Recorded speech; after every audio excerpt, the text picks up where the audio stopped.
आज की इस वीडियो में हम कक्षा 12वीं फिजिक्स के चैप्टर 14 के 25 महत्वपूर्ण वस्तुनिष्ठ प्रश्न करने वाले हैं। तो वीडियो को शुरू करते हैं। क्वेश्चन नंबर 1, अर्धचालक का प्रतिरोध किसके बीच होता है? तो जो अर्धचालक होता है उसका प्रतिरोध चालक और कुचालक के बीच होता है। ऑप्शन नंबर ए इसका सही आंसर होगा। और हर क्वेश्चन के नीचे व्याख्या दी गई है, आप उसे पढ़ सकते हैं। क्वेश्चन नंबर 2, शुद्ध अर्धचालक को क्या कहते हैं? तो शुद्ध अर्धचालक को हम आंतरिक अर्धचालक कहते हैं। यहाँ पे व्याख्या भी दी गई है, जिस अर्धचालक में कोई अशुद्धि नहीं मिलाई जाती है उसे आंतरिक अर्धचालक कहते हैं। क्वेश्चन नंबर 3, सिलिकॉन में संयोजक इलेक्ट्रॉनों की संख्या कितनी होती है?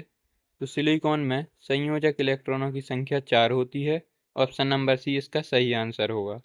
सिलिकॉन एक चतुर्संयोजी तत्व है, इसलिए इसमें 4 संयोजकता पाई जाती है। प्रश्न क्रमांक 4, एन प्रकार के अर्धचालक में बहुसंख्यक आवेश वाहक कौन होते हैं? तो जो एन प्रकार के अर्धचालक होते हैं उनमें बहुसंख्यक आवेश वाहक इलेक्ट्रॉन होते हैं। तो इसमें व्याख्या भी दी गई है, एन प्रकार में इलेक्ट्रॉन बहुसंख्यक वाहक होते हैं। प्रश्न क्रमांक 5, पी प्रकार के अर्धचालक में बहुसंख्यक आवेश वाहक कौन होते हैं? तो इस बार पी प्रकार के पूछा गया है, तो इसका सही आंसर होगा ऑप्शन नंबर बी, होल। इसमें होल होते हैं बहुसंख्यक आवेश वाहक।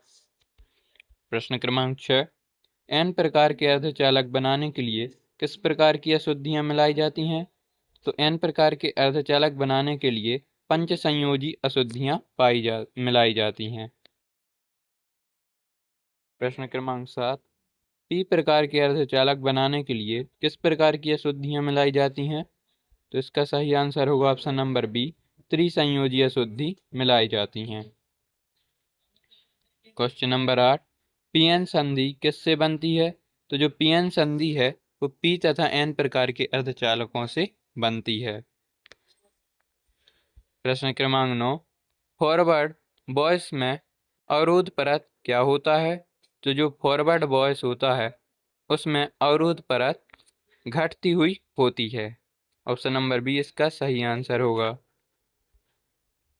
प्रश्न 10, रिवर्स बॉयस में धारा कैसी होती है? तो जो रिवर्स बॉयस होता है उसमें धारा बहुत कम होती है। प्रश्न क्रमांक 11, डायोड में कितने पीएन जंक्शन होते हैं? तो डायोड में एक पीएन जंक्शन पाया जाता है।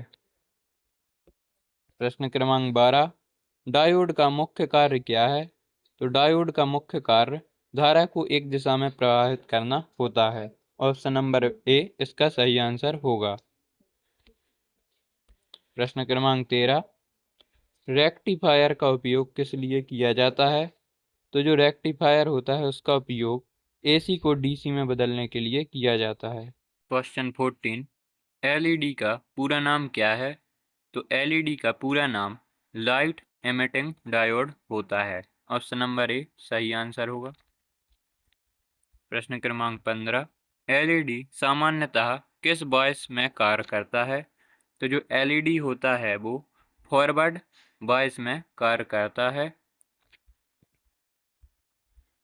प्रश्न क्रमांक 16, जेनर डायोड का मुख्य उपयोग क्या है? तो जो जेनर डायोड होता है वो वोल्टेज का नियमन करता है। ऑप्शन नंबर ए इसका सही आंसर होगा। व्याख्या भी लिखी हुई है, जेनर डायोड वोल्टेज नियमन में प्रयुक्त होता है। ऑप्शन नंबर 17, फोटोडायोड किस ऊर्जा को विद्युत संकेत में बदलता है? तो फोटोडायोड प्रकाश ऊर्जा को विद्युत संकेत में बदलता है। प्रश्न क्रमांक 18, सोलर सेल किस प्रभाव पर आधारित है? तो सोलर सेल फोटोवोल्टाइक प्रभाव पर आधारित है।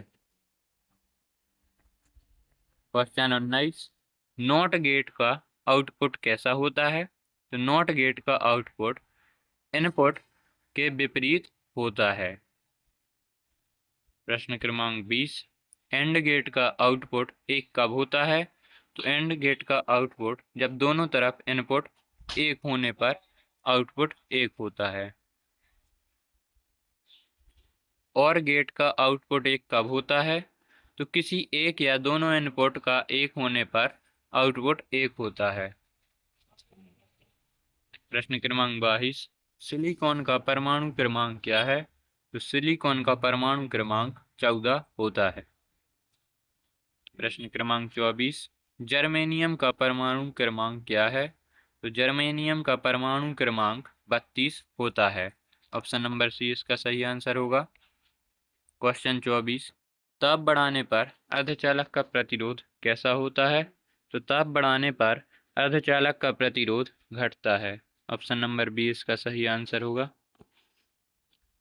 प्रश्न 25, इस अध्याय का सबसे महत्वपूर्ण इलेक्ट्रॉनिक अवयव कौन सा है?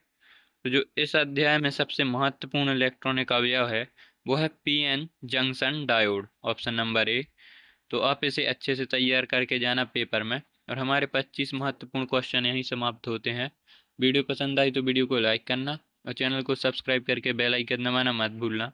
मिलते हैं नेक्स्ट वीडियो में।